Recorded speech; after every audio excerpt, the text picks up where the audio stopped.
আমি বললাম, আমি ব্যর্থ। আল্লাহ বলেন, বিশ্বাসীরা সফল হয়। আমি বললাম, আমার জীবনে অনেক কষ্ট। আল্লাহ বলেন, নিশ্চয়ই কষ্টের সাথে আছে স্বস্তি।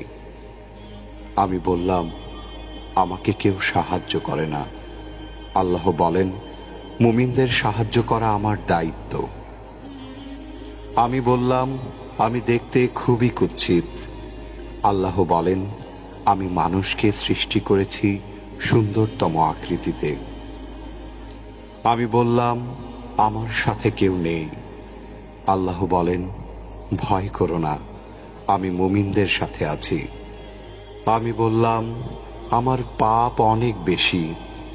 আল্লাহ বলেন, আমি তওবাকারীদের ভালোবাসি।